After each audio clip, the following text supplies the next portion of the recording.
বছরের পর বছর, যুগের পর যুগ ভুগতে হচ্ছে।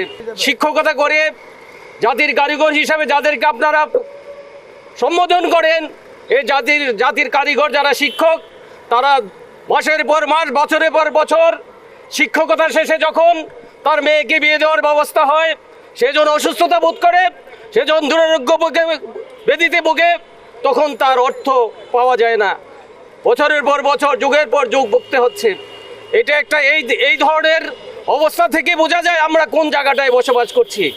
আমি শুধু এইটুকু বলতে চাই, আগামী বাজেট আসছে, বর্তমান সরকারের কাছে আমাদের একটাই দাবি, এই যে শিক্ষক, লক্ষ লক্ষ শিক্ষক রাস্তায়, লক্ষ লক্ষ শিক্ষকরা দুরারোগ্য ব্যাধিতে হাসপাতালে ঘুরে ঘুরে বেড়াচ্ছে, তাদের টাকা দিতে পারছে না, মেয়েকে বিবাহ দিতে পারছে না, সন্তানের চিকিৎসা দিতে পারছে না।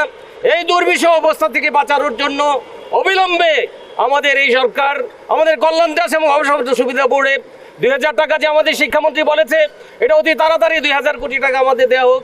দিলে আমাদের শিক্ষকদের অন্ততপক্ষে কিছুটা হলেও স্বস্তি বোধ করবে। আমি শুধু এইটুকুই বলবো, আমরা শিক্ষক, আমরা শিক্ষকতা পেশায় থাকি। আপনি দেখেন হাজার হাজার কোটি টাকার কথা আমরা শুনি, দুর্নীতিতে হাজার হাজার কোটি টাকার কথা শুনি, কিন্তু আমার শিক্ষকরা সামান্য বেতন কিছু টাকা পায়। আপনার 10% আমরাই দেই, আমাদের টাকা পেতে এত সময় লাগতেছে। সরকার হাইকোর্ট একটা সিদ্ধান্ত দিয়েছে যে আগামী 6 মাসের মধ্যে একজন অবসর যাওয়ার 6 মাসের মধ্যেই যেন অবসর সুবিধা, কল্যাণ সুবিধাটা পায়।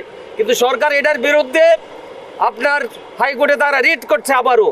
আমরা বলতে চাই, যারা হাজার হাজার কোটি টাকার কথা বলেন, বিভিন্ন জায়গায় নিয়ে যাচ্ছেন দেশ বিদেশ থেকে একজন সাধারণ শিক্ষকদের এই সামান্য টাকার জন্য সরকার আবার চ্যালেঞ্জ করতে হচ্ছে এই হাইকোর্টের রায়কে।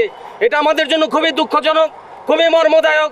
আমরা শুধু অবিলম্বে আবারও শিক্ষকদের এই দাবি দাওয়া মেনে নেওয়ার জন্য পেশাজীবী সমন্বয় পরিষদের পক্ষ থেকে এবং বাংলাদেশ কারিগরি কলেজ শিক্ষক সমিতির পক্ষ থেকে আহ্বান জানাচ্ছি। আজকের এই মানববন্ধন সফল করার জন্য, এই মানববন্ধনে অংশগ্রহণ করার জন্য আপনারা এতক্ষণ শুনেছেন যে কী কারণে আমরা এখানে সমবেত হয়েছি। মূলত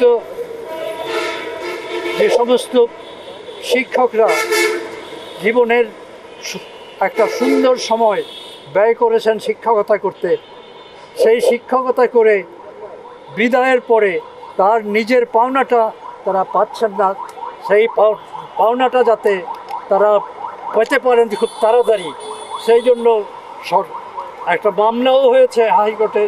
হাইকোর্ট তার রায়ও দিয়েছেন।